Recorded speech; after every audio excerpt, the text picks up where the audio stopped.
जिसकी जितनी संख्या भारी उसकी उतनी हिस्सेदारी। वोट हमारा राज तुम्हारा, नहीं चलेगा नहीं चलेगा। तिलक तराजू और तलवार इनको मारो, जूते चार।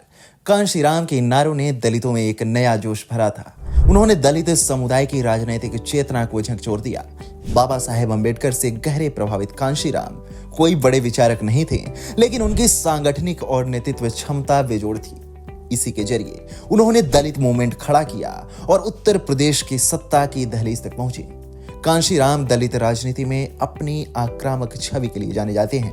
उनकी बनाई बहुजन समाज पार्टी से मायावती 4 बार देश के सबसे बड़े राज्य की मुख्यमंत्री बनी। उनके विचारों और संघर्षों को संजोने के लिए कई संग्रहालय और स्मारक बनाए गए हैं। ऐसे ही एक संग्रहालय में कांशीराम जी की कलम, जिसे उन्होंने अपने कई महत्वपूर्ण दस्तावेजों और भाषणों को लिखने के लिए इस्तेमाल किया था, उसे प्रमुखता से रखा गया है। साथ ही उनकी कई व्यक्तिगत वस्तुओं को भी रखा गया है। आपको कांशीराम जी के इस संग्रहालय से जुड़ी सारी बातें बताएंगे। उससे पहले यदि आपने अभी तक हमारे चैनल को सब्सक्राइब नहीं किया है तो इसे सब्सक्राइब करें और वीडियो को लाइक करें। दरअसल कांशीराम जी की कलम और अन्य व्यक्तिगत वस्तुएं लखनऊ में संग्रहित हैं। इस संग्रहालय को कांशीराम जी की याद में स्थापित किया गया, जो उनके जीवन और योगदान को समर्पित है।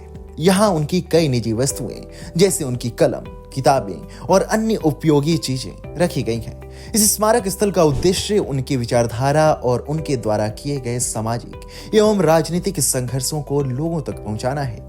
ये स्थान बहुजन समाज पार्टी और उनके समर्थकों के लिए एक श्रद्धांजलि स्थल के रूप में भी कार्य करता है। इस संग्रहालय में कांशीराम जी का चश्मा रखा गया है, जो उनकी पहचान का एक महत्वपूर्ण हिस्सा था।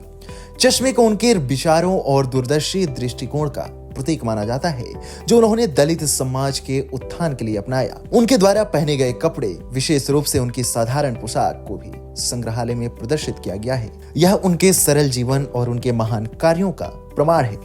कांशीराम जी की लिखी किताबें, उनके भाषणों के नोट्स और अन्य महत्वपूर्ण दस्तावेज भी संग्रहालय में संरक्षित किए गए हैं। इन पुस्तकों और दस्तावेजों के माध्यम से कांशीराम के सामाजिक और राजनीतिक विचारों को समझा जा सकता है। साथ ही संग्रहालय में कांशीराम जी के जीवन के विभिन्न चरणों की तस्वीरों और उनके द्वारा शुरू किए गए आंदोलनों के पोस्टर भी प्रदर्शित किए गए हैं, जो उनके संघर्ष और समाज को प्रेरित करने की उनके प्रयासों को दर्शाते हैं। इसके अलावा कांशीराम जी के द्वारा पहने गए या इस्तेमाल किए गए बैज और अन्य प्रतीक, जो उनके संगठनात्मक और राजनीतिक जीवन से जुड़े हैं, संग्रहालय में संरक्षित हैं। इस संग्रहालय का मुख्य उद्देश्य कांशीराम जी के संघर्ष और उनके योगदान को अगली पीढ़ी तक पहुंचाना है। ये वस्तुएं उनके जीवन और मिशन की महत्वपूर्ण धरोहर के रूप में देखी जाती है, जो यह बताती हैं कि उन्होंने अपने साधनों और उपकरणों का कैसे इस्तेमाल किया और समाज में सकारात्मक बदलाव लाने के लिए कितना कड़ा संघर्ष किया।